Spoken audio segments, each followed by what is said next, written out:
Hey guys, welcome back to Booze Reviews in Black and White. I'm D'Amico. This is Bane. We are finally doing another whiskey video. Man, we haven't done a whiskey video in quite a while. I'm a little ashamed of that, actually. Well, you know, we've been drinking a lot of whiskey lately, but we haven't done a video. But this is going to be a good one, I think. Yeah. As you can see, it's almost gone. Unfortunately, this is one of my favorites, I would say, in the bourbon category. Prichard's double-barreled bourbon. This is what, 90 proof, 45% alcohol by volume.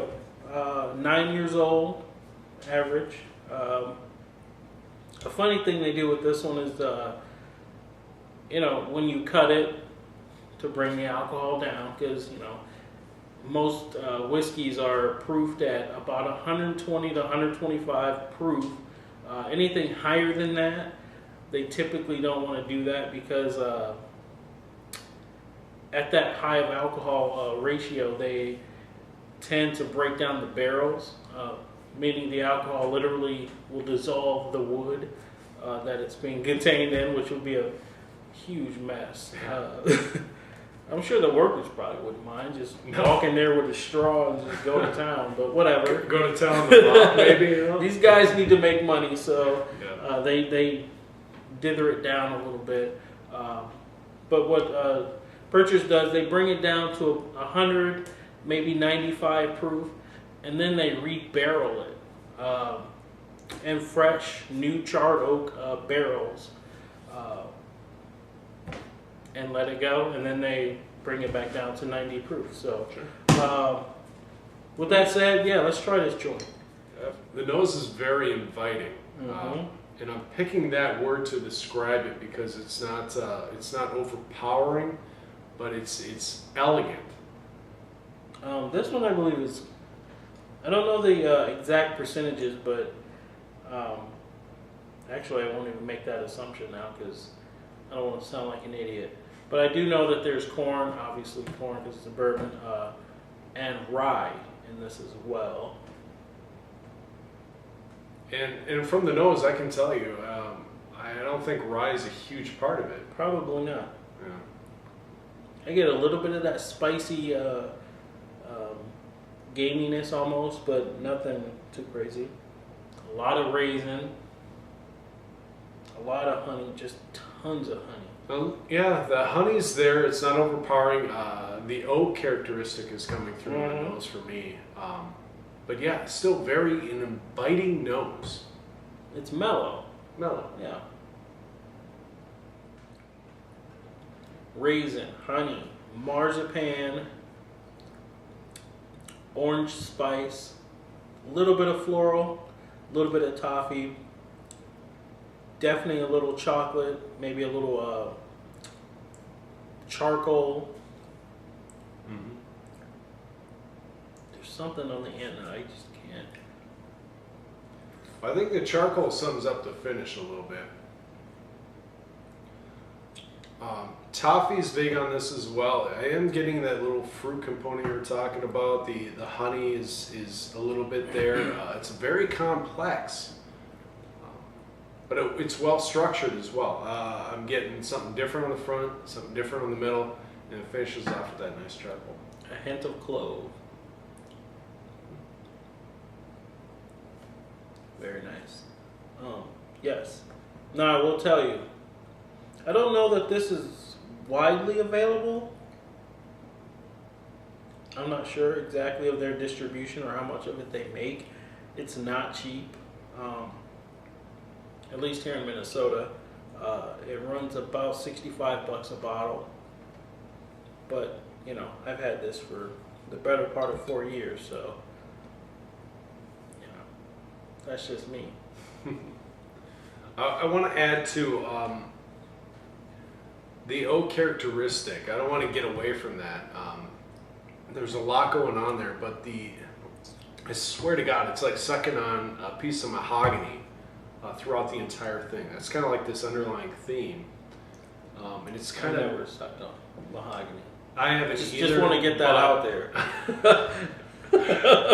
But I'm getting that nice oak character that's coming through.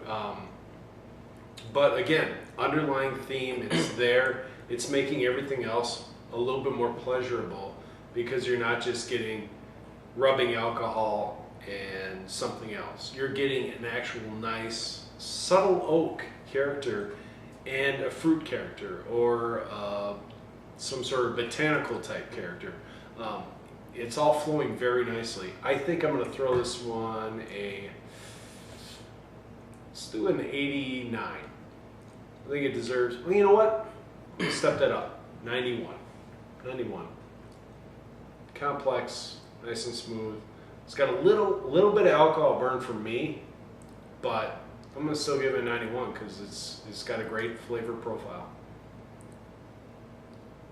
I think the alcohol actually enhances this one a little bit. Boy, the honey, the raisin, seriously dominate that front end. But in the middle, it gets creamy. It's almost buttery, a little salty. Toffee is just screaming mad in this one. Just Heath Bar all day long. Boy. I wish I was getting that chocolate you're getting. I love that. The chocolate is more of like a, right before that charcoal kind of takes over. It just an essence of like a dark cocoa, smoky chocolate thing going on. But man, my favorite part is the toffee. Yeah. I love it. I think it stands up so well. And another thing, like in Minnesota, we got the manly men that, have to go hunting and fishing and all that, and got to drink their whiskey and their whiskey with the whiskey. Shit pisses me off. What? Whiskey. What? I know it's how you pronounce it, but whiskey. Really? Come on, dude. Will Wheaton, get the fuck out. Anyways, trying to pair whiskeys, especially bourbons, with food in the summertime is so fun. I'm serious, you guys. Every time I barbecue, some of this goes in my barbecue sauce. If you don't sauce it, you make a little a mop sauce, a vinegar, mustard-based sauce. I always put a splash of whiskey or two, sometimes 3 splashes of whiskey in it, just to bump it up another notch, man. I think when you're trying to caramelize the sugars, the sugars from the whiskey, it's just, we can go on and on for days and days. Try a little bit, not necessarily this one, because it's pricey, but I do have a couple of bottles that I like to pull from and dump in my sauce here and there. So that's your secret component. I've been trying to find it out. I mean, I don't typically. Well, now the whole world. Well, this guy makes an amazing barbecue spread. I mean, honestly, you were top 3 in the entire goddamn life that I've had in barbecue. Just very nice, very. I mean, it just tore apart in your mouth. Your tongue just slid through it like a freaking knife. It was so good. Stop, now you're making me hungry. All right. Pull out a slab of ribs now. No, seriously, guys. Kid knows what he's talking about. Throw a little, even if you're using it just to marinate. Wash the ribs if you're doing a rib, and then put the dry rub. Oh, stop it, you guys! Seriously. We're talking about grown folks' business over here.